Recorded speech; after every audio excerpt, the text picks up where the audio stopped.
So here we are. It is September 6th. We got a lot of us tonight. We got 28 people on our call. So this is a GU alumni update. So what we do is we try to kind of feature a little bit of a couple things that we're doing that are maybe behind the scenes a little bit.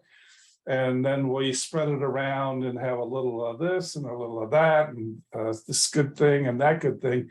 So we try to move it pretty quick, and we try to make it interesting. And sometimes we do well, and sometimes we don't do as well. So there'll be people probably still jumping in as we go along. But Beth, why don't you introduce, wherever you are, Beth, there you are.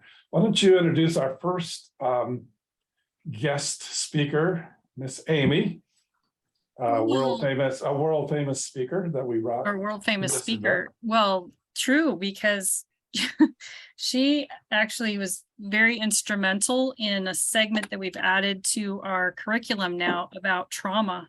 And the whole training that her organization does around trauma is really significant in an opportunity for us to be more generous. And so Amy is with an organization called OC United. They help, and I'm probably going to, mess this up, my friend, but, they help to transition foster kids out of, they're going to age out anyway. They'll lose their families. And a lot of times they will lose their way if there isn't an organization to step in and do some kind of bridge, and provide support and help them do adult and how to get off into the world successfully. And so Amy has been really instrumental in doing that for a number of kids. Her team is awesome. They do some amazing things with some really incredible kids. And she gave us an update recently, and we really felt like it was a great opportunity for all of you as alumni to hear an organization that is legitimately doing what we keep seeking, right? Which is to be good stewards, to give back and to make an impact. And so Amy, it's all yours. Well, great. Thank you so much, everyone, for letting me be a part of this. And Beth, thanks for that introduction. You did great. So yeah, our organization launched about 7 years ago out of a church here in Southern California. And our desire was really to bring the church to our community instead of expecting our community to come to our church. And so really that was what we were birthed out of. I had a history of volunteering with Royal Family Kids Camp, which is another really amazing organization, if you haven't heard of that, that provides a camp experience for kids in the foster care system between the ages of 6 and 12.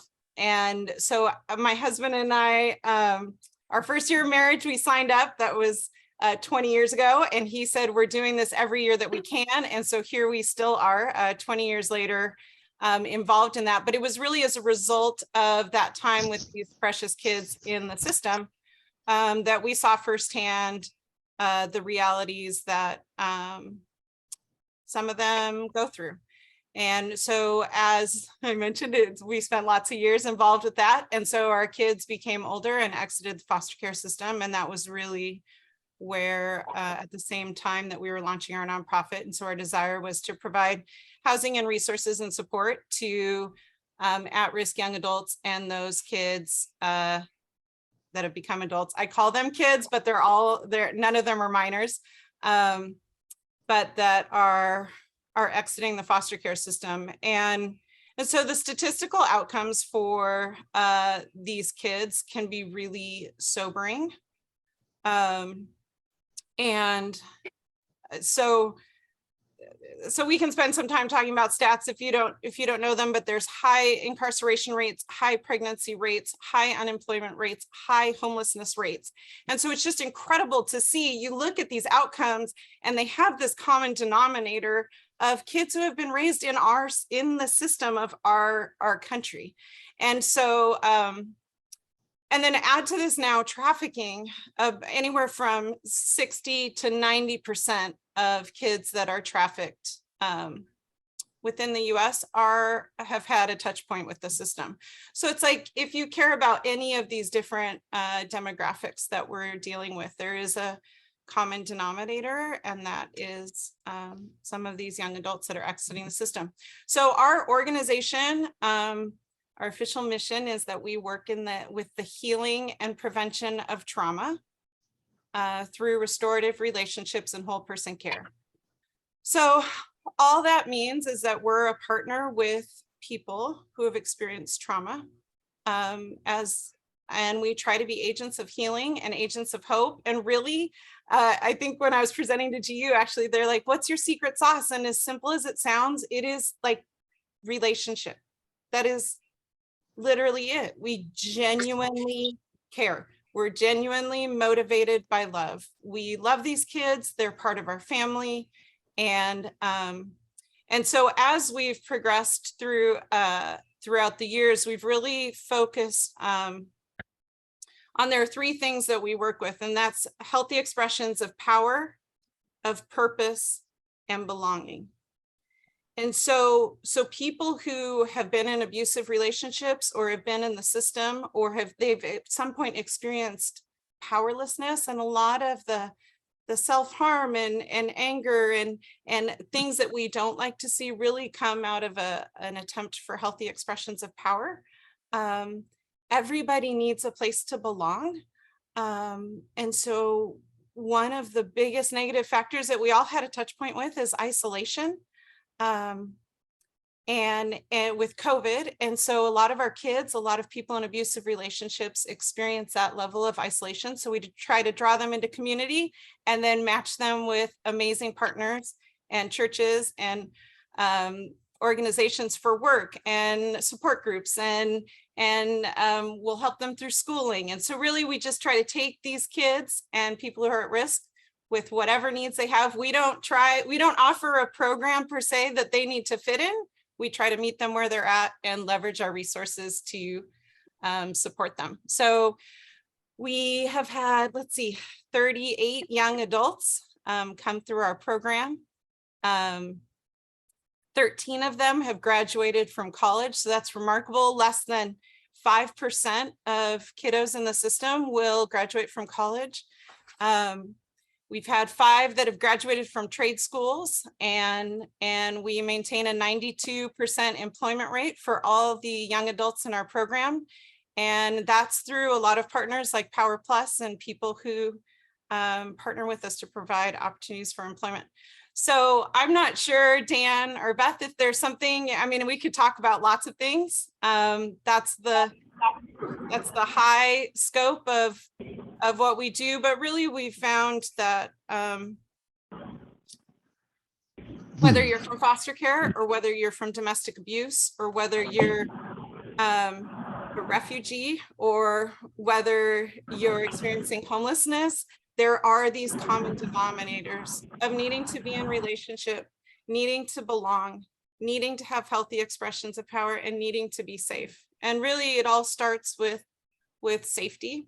And so that's what we try to do. But we get to work with the most amazing, resilient people ever.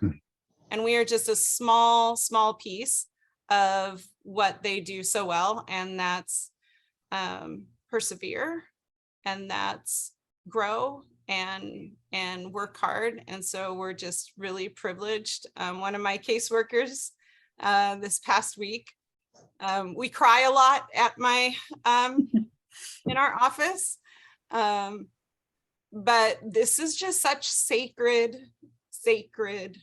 work. Yep.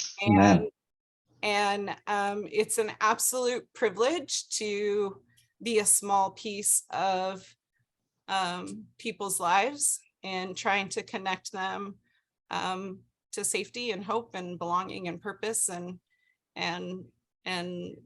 so yeah. Anyways, happy to answer any questions. No, it's great, Amy. I do want to say about you that when she came and talked to us, what we left with was really cool, that Amy's not going to stop. In fact, her heart is to expand and find more beds, more apartments, more opportunities for more people, and go beyond just the foster care and into helping people who are experiencing trauma. I think you explained about one particular woman who'd been on the street and had been struggling, or I actually, they were refugees, I think, that had come over from Ukraine. Real quick, do you want to talk about that part of your heart to Yeah, expand? well, actually, I'll talk to you about what happened today. So, I mean, this stuff is not scripted. The needs are really incredible in our community. Today, I spent 2 hours with a family from Nicaragua that escaped political persecution. They came into our country. They were allowed to be here, so it wasn't illegal. They have their court date coming up for their asylum hearing. But they have nothing. No housing, no work permit, no food. I mean, it's mind-boggling that we have this incredible family of 6. These young adults, their kids are amazing. One was in nursing school, one was 4 out of 5 years to become an attorney. One's an architect. And so you have this whole family that went through a very, very, very difficult journey to get here. The dad is a pastor, and they fled for their lives. And now we're just trying to figure out so, I mean, I almost called GU again today to be like, please just give us some housing, somebody. I told my husband, we have to go buy a lottery ticket or something, like we've got to get homes. I mean, Yeah, it's just crazy to me that people go through my unofficial pitch is, we're about preventing needless trauma. Like, this is crazy that we have this family that's gone through so much already and has such capabilities and capacity. And what do we do? Yeah. what do we do? And so I think we talk a lot about life is complicated. It's not fair, but it's beautiful. And we get to see God show up, and that was my prayer on the way home. Like, Lord, do you care about this family more than I do? And so you've got to do something. And so he hears a lot from me with those kind of prayers. But I think, yeah, it's been amazing to me just how similar, like Take Power Plus, for example, they've been an incredible partner to hire some of our young adults from foster care. But then we have refugees in Orange County that have work permits and just need connections to good, solid, safe employers. And so we're really starting to branch out to, as we've been in business longer and longer, to expanding the scope of who we reach. So Right on. Thank you. Thank you. Thank you, Amy. Amy, where are you located? I don't know if you said that initially, because a lot of times you're like a preacher. They just assume everybody's up to speed, but maybe where are you located at? So we're in Fullerton in Orange County in California. So there you go. And the way we got started with Amy was GU helped fund the first house for the kids in transition. And that really helped launch Amy's group. And now they have a couple houses, one for guys and one for girls. And Amy's trying to build a little city for everybody else. So anyway, pretty much. we're trying to help her get there. So anyway, if you'd only have a little bit of passion, it'd be good. Well, thank you all. Yeah, I'll share my email in the chat, and I'd love to hear from any of you, especially if you have apartment buildings that you want to donate. So yeah. There you go. There you go.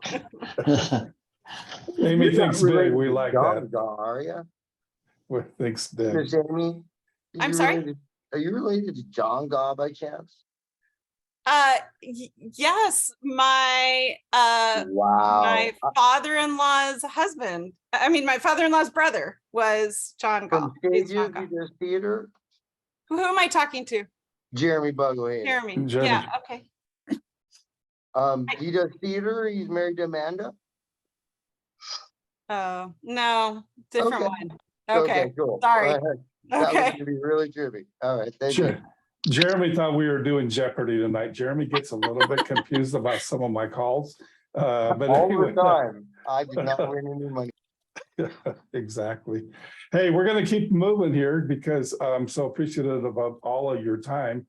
And our next guest is from Reno, California, or Nevada. Nevada. Reno, California. It's kind of like California now. Yeah, it is kind of like California. So Hot. Greg's one of my good friends, and he's in Reno. I've helped him, or he's helped me in Mexico for many years. And now that we mess Mexico up, we're busy messing up Reno. So that's kind of how we move around. So Greg, go ahead and introduce yourself. Sure. Kind of tell us what's unique about the segment of what you guys are doing and what we're helping you launch. And go for it, my friend. Right on. Yeah, thank you for having me. I appreciate the opportunity. I've been involved with, I'm sure you folks have probably heard of crisis pregnancy centers around the nation. Been a part of one of those for a long period of time. And God gave me a vision of a pregnancy center that also would provide an adoption service right within that same building. So we have created we have a new office building that we are allowing women to come in and be ministered to in the area of unwanted pregnancies. And we have a 4D sonogram machine that's inside. And so once they see the image of the child, if they're abortion minded, most all the time they make a decision for life after they have seen what's really happening within their womb. And so we, of course, want the birth mother to give birth to their child and raise that child if possible. But we recognize that that's not always possible for some women. So when they say, I don't want to terminate this child's life, but I cannot possibly raise him or her, we have a licensed social worker on staff and at our pregnancy center that's called Real Choices at the pregnancy/adoption center. So that individual can go over and talk with our licensed social worker and find out all the information that they need to make a good decision for life. Previously, all we could do is simply hand them a business card for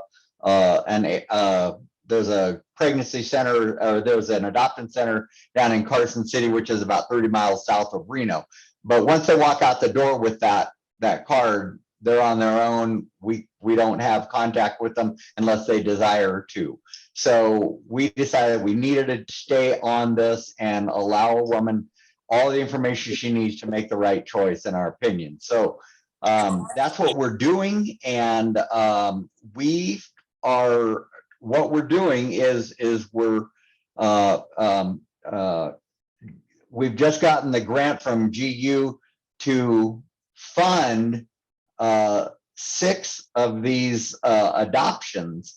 And in order to do that, what we'll do is the dollars that we will have now in our slush fund for adoptions, we are going to be able to forward to adoptive couples in the form of a loan for them to be able to pursue adoption.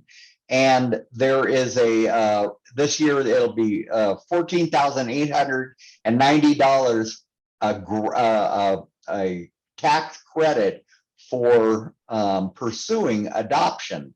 So couples can use the dollars that we're able to forward them,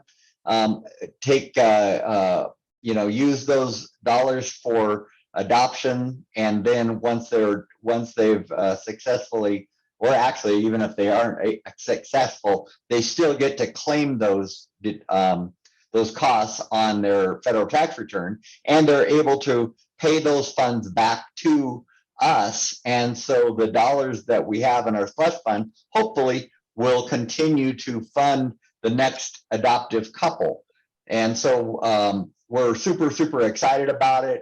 We have the grant is coming from Power, I guess Power Plus / GU. I'm not quite sure how that works, but all the dollars that they're giving us will continue to be recycled back into this slush fund, and we'll be able to help more and more couples. So we're hoping to, we can't call this, but we're hoping to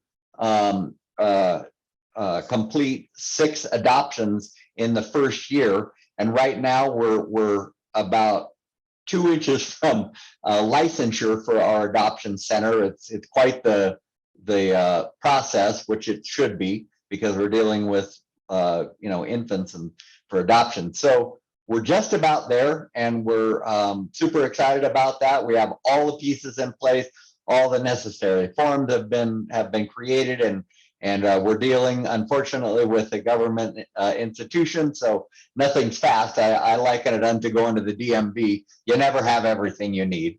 So, but we're just about there, and we're currently working with lawyers that say they'll do the adoptions for us for right around $5,000 to $6,000 per each on the legal side. And then our licensed social worker can do the in-home inspections for the adoptive couples. And then there's some dollars that we'll want to use to help the birth mother through her gestation period.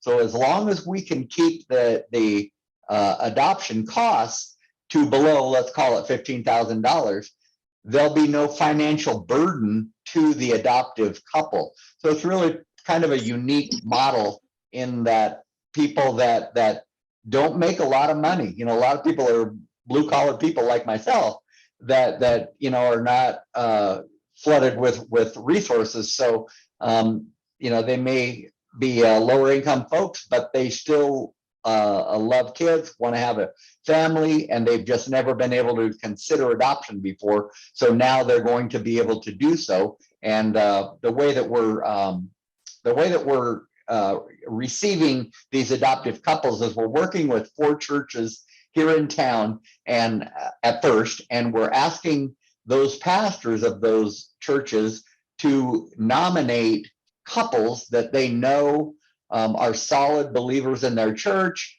and they know their circumstances. Perhaps they can't have children or whatever the case might be, and so they'll nominate these couples for us to put in our cadre of adoptive couples, and then we can talk with the birth mother, and we can move forward. Right now, we have parenting classes, so after the adoption takes place, there'll be these classes that we can help the parents to be good parents and so forth. So it's pretty holistic, this ministry. And right now, we're really praying that we get the adoption license soon, because we have one mom who's already approached us, and we can't legally help them, but we have a mother right now that's saying, I'm all in. I want to put my child up for adoption for whatever reason that I won't share, but it is the case. And so we're super excited that she's chosen life over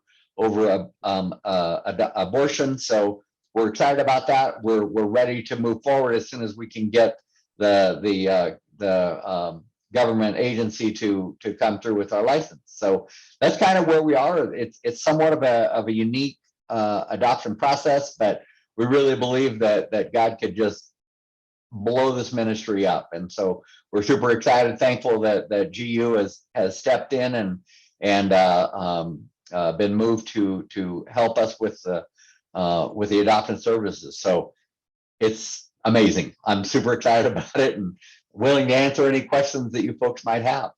Hey, Greg, what are and it's exciting for us as GU to kind of help launch this.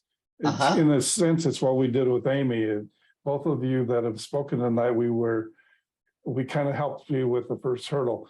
What are the statistics in the United States for how many adoptive parents want to adopt compared to how many kids there are?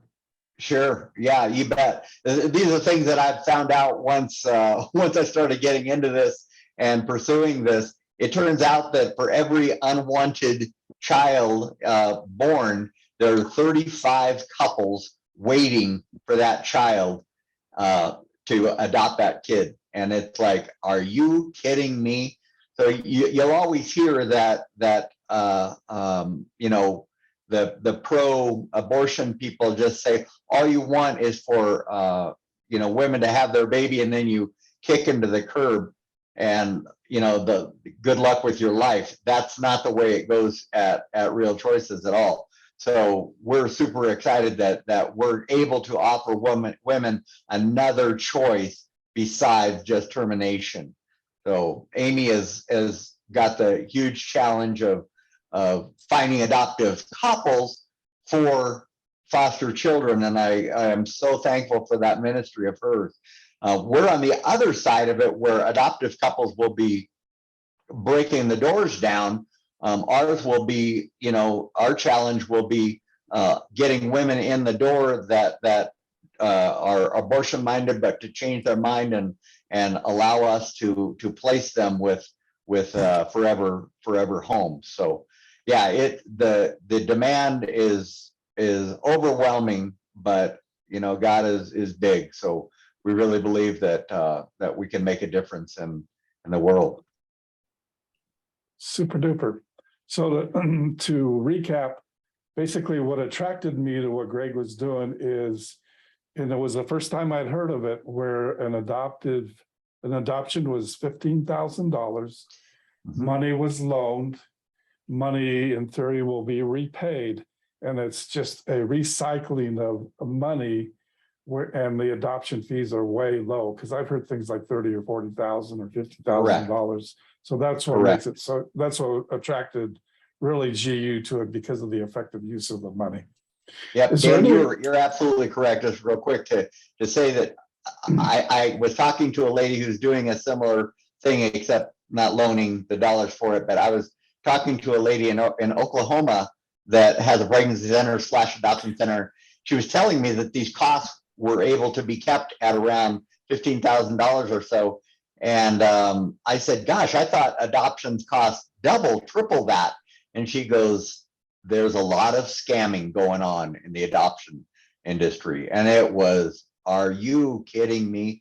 But I mean, think about it. You see a child that could be yours, you'll do anything to you know, bring that child home. And I get that, but hopefully we can do it with integrity and keep those costs down and allow people to do this without a financial burden. Well, thanks to GU. All righty. Thanks so much, Greg. Thanks. Absolutely. Daniel, this is Peter. I work for an organization, volunteer for Horizon Pregnancy Center clinic in Huntington Beach and Long Beach. And so far this year, they've saved 413 babies because the women have changed their minds. And wow. We do sub them, you know, we recommend them to another adoption agency. But Greg, I think I'm going to present that to the Horizon Pregnancy Clinic and tell them this is a good model, and maybe I'll be getting a hold of you to find out some of the things we could do to. Yeah, I would love that. I see this. Someone had suggested, one of our donors came in and he was blown away by the program and wanted to be involved, and he said, you know, this could be the In-N-Out burger model. And I said, what do you mean? And he goes, once you get this down, you might be able to establish these pregnancy / adoption centers in cities all over America. And I'm like, whoa, that's too much for this old guy, but it could happen, and people could start moving forward and bringing this to life. And, you know, again, planning those adoption centers all over the country. But yeah, we just don't see a problem yet. And I talked to an adoption attorney in Las Vegas who does 300 of the adoptions a year. And I explained the model, the vision that God had given us. And he said, I love this. And I'm going, you've never heard of something like this? And he goes, I have not. This is out of the box. And I said, well, tell me if it won't work then. And he says, I don't see a problem with it. He says, it's just outside of everything I've ever heard. So I'm like, wow. So we're excited. God says, I'm doing a new thing. Do you not perceive it? I want to perceive it. I want to move out and do this. So super, super excited about it. super duper. I think really the hidden nugget is the tax credits that are available for families. That's how the repayment process happens, is because of the federal tax credits that a family gets from an adoption. Listen, it was really great stuff, and my job is to kind of keep us going here so we can get done in 3 hours instead of 4 hours. So just kidding. We're going to move on. As all of you know, we do GU trips, and we just completed a trip, and Brian is on my screen somewhere, Brian Schultz, but I don't see him. He's on. Oh, yeah. I'm sorry. I was talking to my buddies at Agua Viva, trying to generate some more funding for them. So my Yeah. apologies. So that's a good place to start. So Brian just came back from Kentucky, and part of what we've been doing this year is actually home building in Mexico, and that's where Marion, you'll see on your screen, I became a friend of his, and you might want to pray for Marion now that I'm his friend. Marlon. Marlon, well, that's the other reason I can't remember his name. And so we did Mexico, and then we ventured to Kentucky. So Brian, go ahead and kind of give us an update. And I have a few pictures if you want me to show them, Brian. So it's up to you, but give us kind of what happened. And I noticed some of the guys that went with you are on here. Yeah, Peter Ray? and Linda. Yeah, Peter and Linda. Ray was unable to go, but Peter and Linda were there. Isaiah? So if Isaiah's on the call, he's, I can't see everybody that's on the call, but Isaiah was there. And better them see the pictures of our trip than me. So by all means, share the photos with the team. Okay. Well, while I pull them up, why don't you go ahead and just speak away? Sure.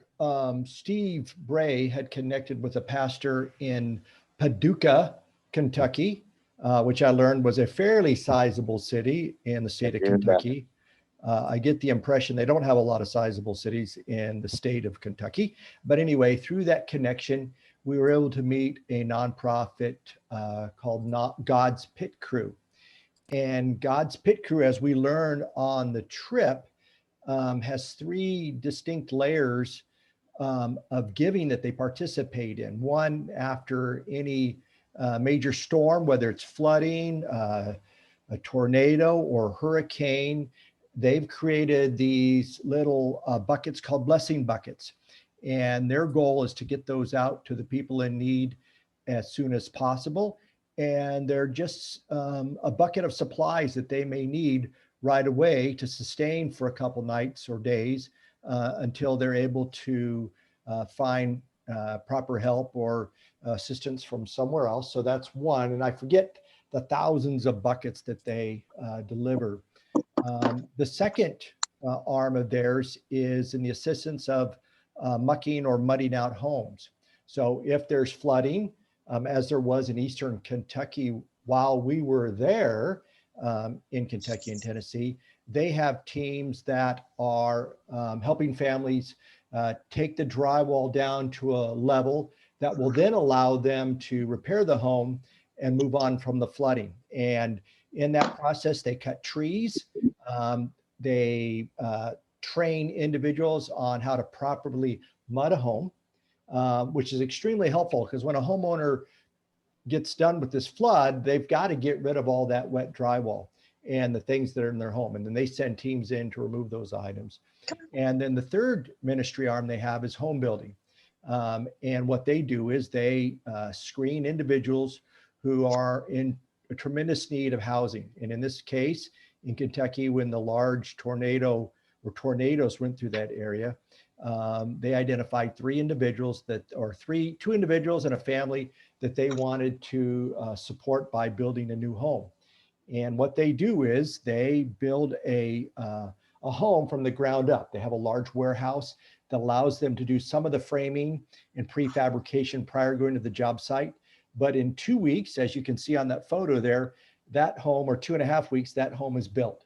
And prior to them being there, it was just bare ground. The trees have been either removed or blown over from the tornado.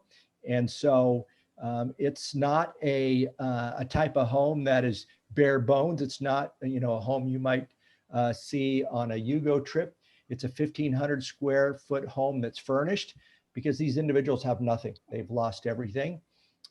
And we were able to hear the stories of the 3 families that received homes, just tremendous devastation in their lives, that they were able then to be blessed by God's pit crew to have a home. And there's some of the area prior to the build. And it's hard work. I don't recommend it for everybody building a home. It was warm. It's construction. You're digging in dirt that hasn't seen a shovel in what seems like years. So you're planting plants, you're laying sod, you're laying straw on the ground so they could grow seed. It's by the end of the day, you're ready for a shower in bed. It is extremely hard work. The beauty of God's pit crew is that they'll train individuals to assist, whether it's handing out blessing buckets. They'll train you how to use a chainsaw. So if you want to learn how to chainsaw trees after a major storm, you can go to their site, and they've got a truckload of chainsaws, and they'll train people how to use that. They'll train people how to muck out homes. And so we anticipate them being a great resource in the future because they're ready to support the team that's there. So if there's a major disaster somewhere, they would call us and say, hey, we have this, how many volunteers would you like to send? And they have the ability to house them, feed them, so that for a given university nonprofit like ourselves, we can call out for those volunteers that'd be willing to go and assist them in whatever need they may have. And so we're going to be looking at lining up some training for individuals, because we want to have people that are ready to serve and able to serve, but don't have to worry about, oh, where am I going to stay when I get there? It's get there. They've built these shower trailers. We slept on the floor of churches in their gymnasium, and then they had a shower trailer there, so you're able to get a warm meal, a shower. They wash your clothes for you, because obviously what they do creates a lot of dirty clothes. And so they're well equipped really to support all the volunteers that are there, assisting them with whatever it is, whether it's handing out blessing buckets, mucking out homes or cutting trees, or in this particular instance, building homes. For this particular challenge, they built 3 homes in at the same time in 2.5 weeks. So it stretched them to their limits.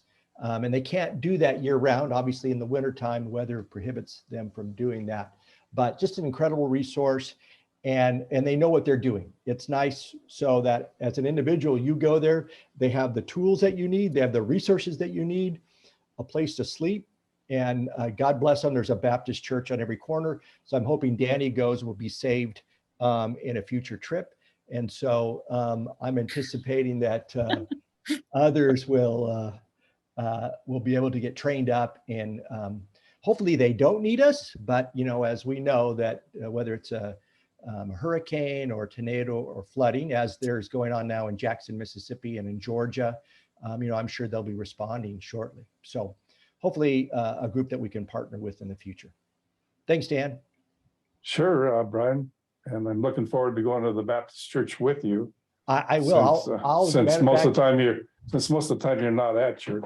I will walk you down for the altar call, Dan. You want the alumni to come back. Be careful. Exactly. Is there any questions for Brian? We'll probably do this one again in maybe a half a year or something like that. And Isaiah, how did you do? Did you do all the work for Brian and he just took pictures or something like that? Yeah, Brian was mostly a supervisor role, and No, no, I'm kidding. that's when he doesn't work. He doesn't do anything. It was a awesome experience. The blisters on my hands are healing, but it's completely worth it to see the family's faces, just blow up when they see the house that was completed for them. And you guys, I don't know if you probably saw the pictures, but it was nothing.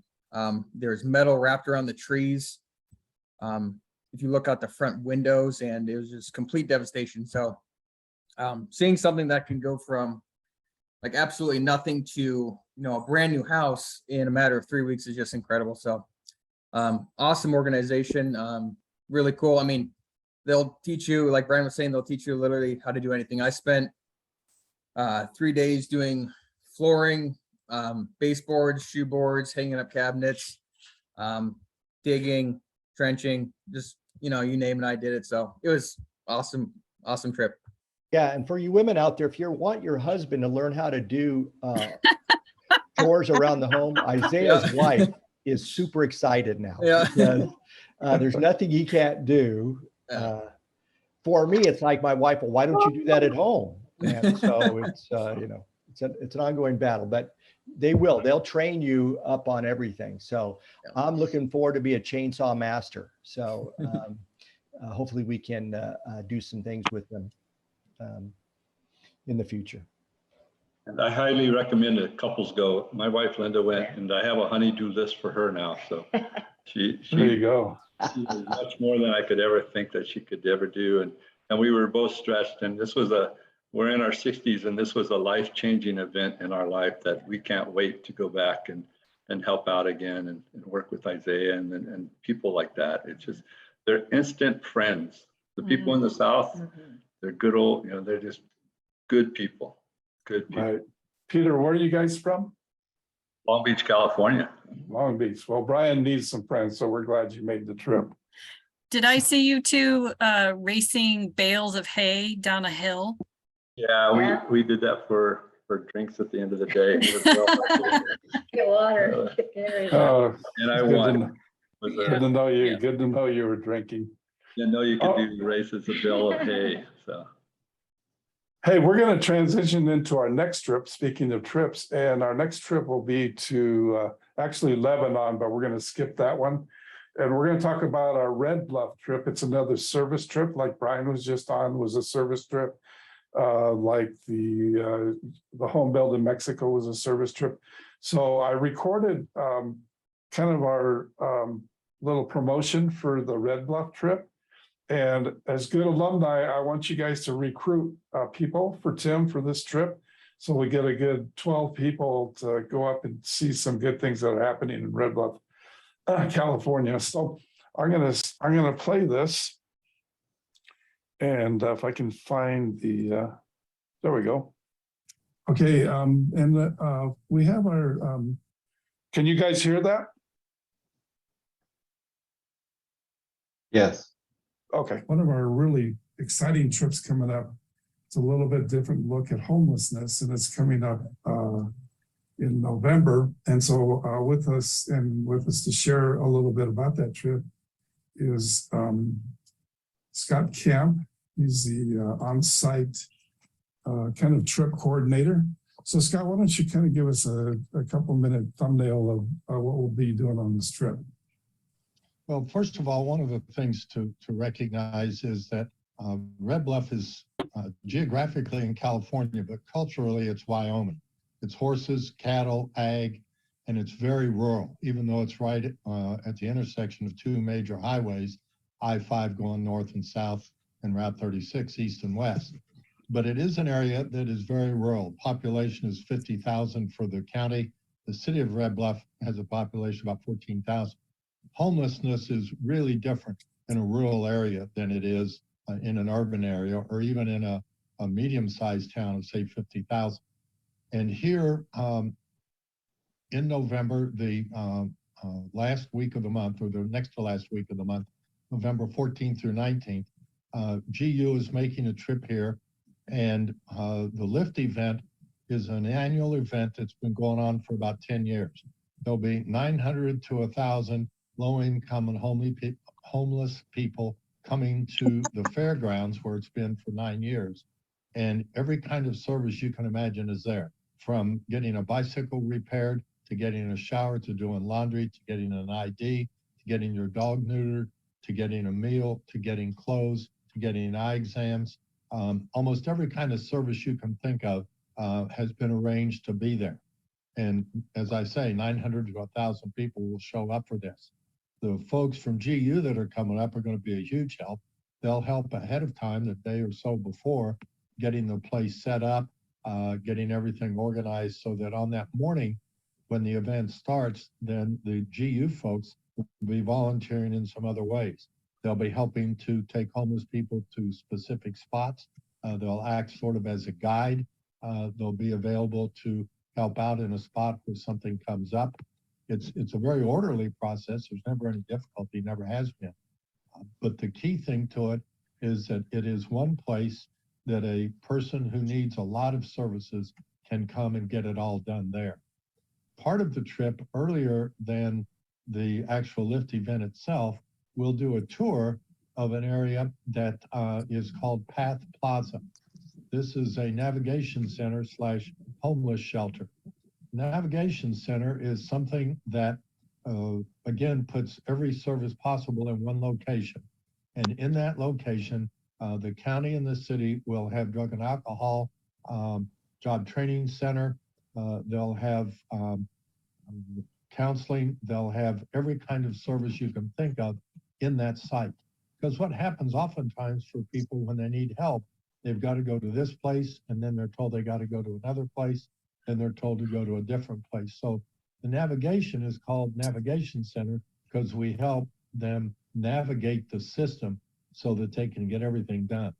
This Navigation Center will also host a shelter with somewhere between 60 and 80 beds.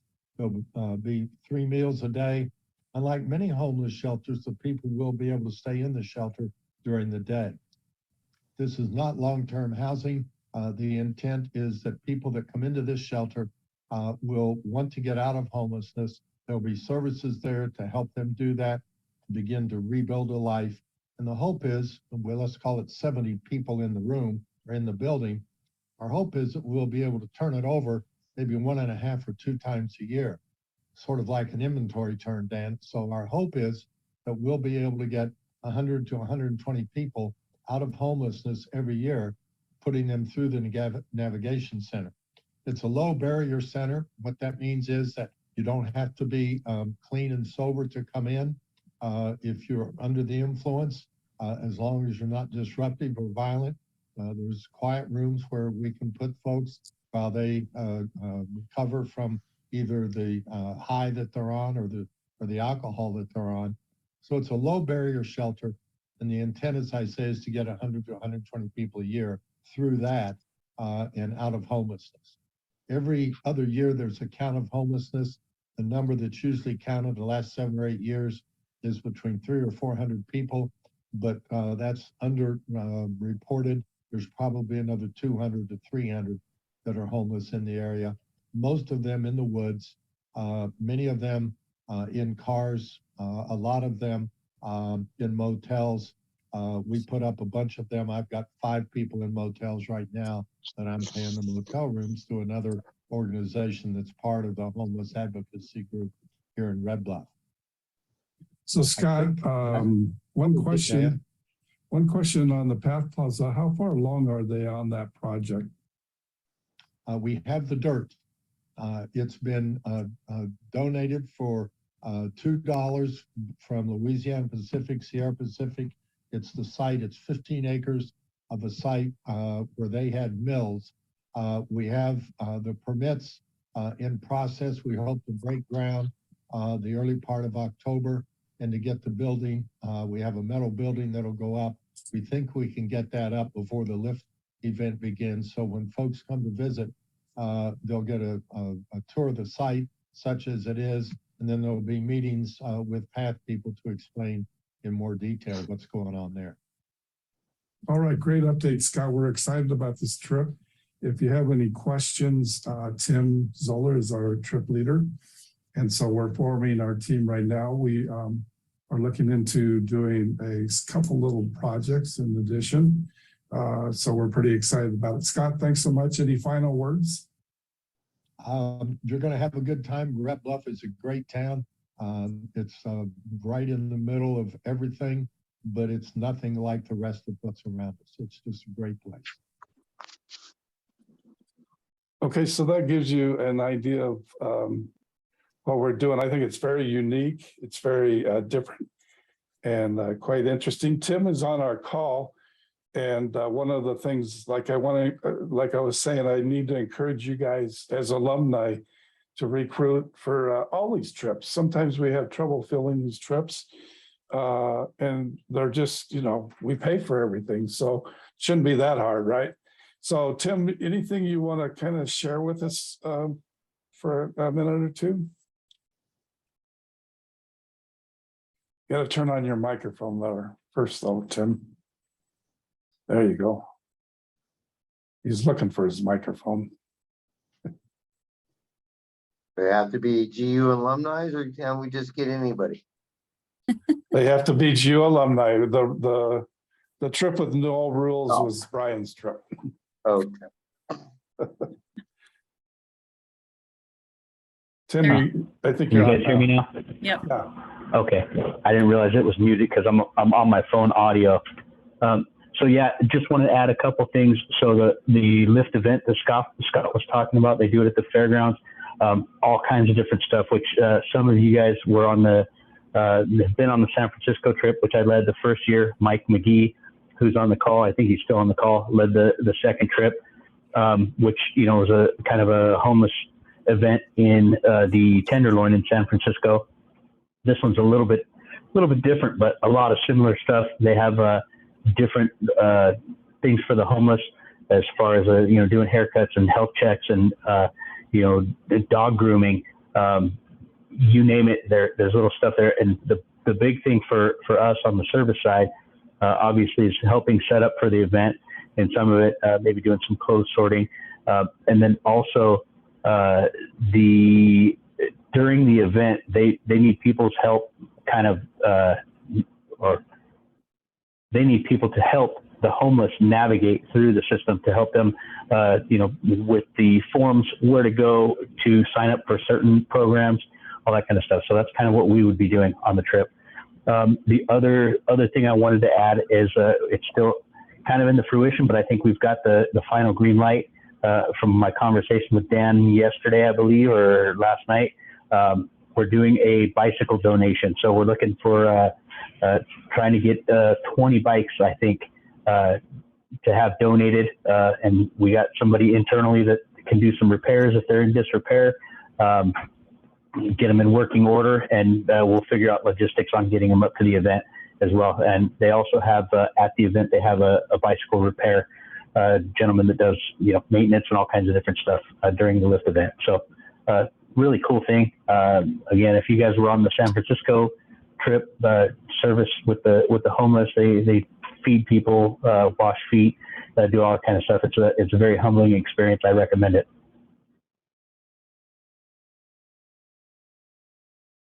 Thanks, Tim. Can I go? Can I go?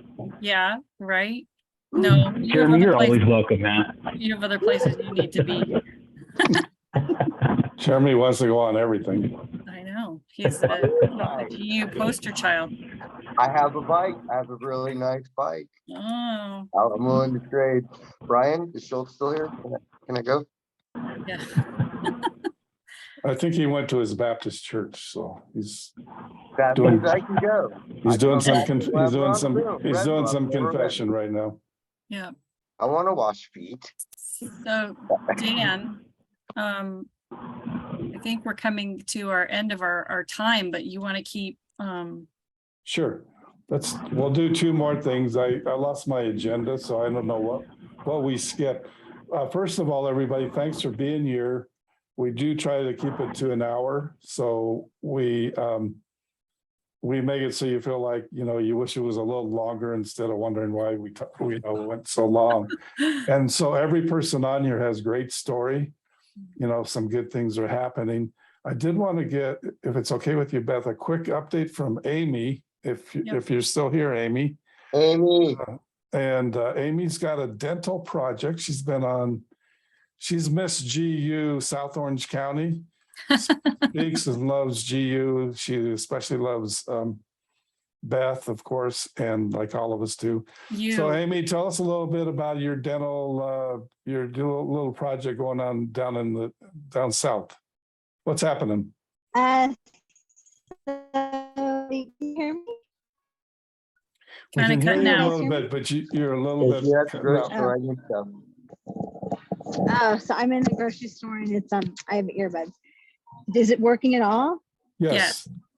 Okay. So just really quick, I'm learning just about setting all this up. I have the nonprofit paperwork being filed and grant writers starting. I have about $100,000, give or take, to raise for a big mobile dental unit. In the meantime, we're just completing a small mobile dental cart to give to the doctor who has the dental ministry at the 2 orphanages. So he's now going to be able to start doing implants and root canals, some more, I guess, critical procedures for the orphans that may not have the opportunity to have had braces and dental and root canals. And so, and I'm also getting a computer and electronic medical record software. Before, the doctor for 20 years has been taking the actual medical dental files back and forth across the border. So we're going to get him electronically situated to help the orphans. And then once we get that big mobile unit up and running, we'll be able to do more of an outreach in the community around the orphanage as well. So that's it for right now. Super duper. What's your target date for your first trip? I thought it was supposed to be next month, but that didn't happen. So I'm hoping, we're talking about January, I think. Okay, That will, cool. because we go every 2 months. And so maybe sooner, but now it was looking like January. Once we get that cart set up and ready to go, the next one is going to be January. So. Okay, very cool. Still good, Amy. It's still good. So this I'm, is I'm learning a lot. Yes. this kind of sprung from Amy's heart, just from I all got the some. participation and all the things that she's been doing with us. So it's cool to see. So if you have an interest in helping Amy, Beth will have her info for you. And so we'll have that for you. Beth, why don't you share quickly? We have classes coming up next Sunday. I'll just text you, Amy. Next Sunday, Tuesday, Thursday. Yeah, And- so they start, so September 11th is the Sunday class, which is jam-packed full of people, which is terrific. We've got a class starting on the following Tuesday, which is the 13th of September. That's at 3:30, and that is almost full. And we're doing that in person in Anaheim, which is I'm super excited about. And then Thursday class is still wide open. That's a 5:30 time slot, taught by Bill Georges, who's one of our instructors out in Houston. And then beginning October 5th, we'll be doing Kids GU, which is a lot of fun. We'll go for 5 weeks on Kids GU on Wednesday nights. That'll be at 5:30. So if you've got grandkids or kids that you'd like to expose them to the idea of generosity, we do ages 6 to 12 in the kids side. And then the adult class, 13, 14-year-olds can attend. They just need to have a parent with them. So we try to cover, the whole age range, which is really exciting. We've had great response. I don't know if Tahani's still on the call, but she's like pretty much recruited her family, which is great. She's out of Denver. Super glad for you. Thank you, my friend. Hi. Yes, I'm still here. Sorry, I was putting my kid down, but. Oh, that's okay. That's okay. We just want to say thanks to you and your family. Y'all keep sending all your siblings out. We're excited to have them all, go through a class, and I'm sure we got to send you all on some trip somewhere together. So I'm like, well, yeah, we love that too. But I told everybody who I've just been recruiting, like, I think it's just a great opportunity. Like, my son's about to try it. yeah. I hope he gets the same. He's really young. He's a lot younger. So I really hope he gets the same experience, but he has a really giving heart already. So I just love what you guys are doing. It's amazing. And thank you. Yeah, good. So there you go. That's all you guys need to do is just tell your friends and your family. And I think the rest of you who have kids, Hector and Crystal, they took their kids down to Mexico for the home build this summer. Just the opportunity for the little kids is exciting because it shows them, the amazing, the chance of actually really physically building a house. And that always makes a huge impact on them when they realize, just the work that they do, whether it's painting or staining or hammering or whatever that they contribute. So, yep, excited for the classes. Real quick, a plug for Chile. Chile is going on November 4th through the 14th, and we still have 3 spots open. I'm excited about that trip for sure, because I finally get out of the country again. So I'll be co-leading that trip. Thanks, Dan. Okay, and so two things to recruit for. Recruit for Red Bluff and recruit for the kids' home build. Somebody's kind of noisy here. And I'm gonna finish with, if you get kids to come build a home, this is what happens. I'll show it to you. Hang on just a second. The highlight for me this week certainly was the key ceremony that we just finished. It was more moving than I imagined. Seeing the family's reaction to their home and how it's impacting them is a feeling I will never forget. And it has truly been the honor of my life. And I appreciate the opportunity that Hugo gives us, and I will do everything I possibly can to come back and enjoy this opportunity again.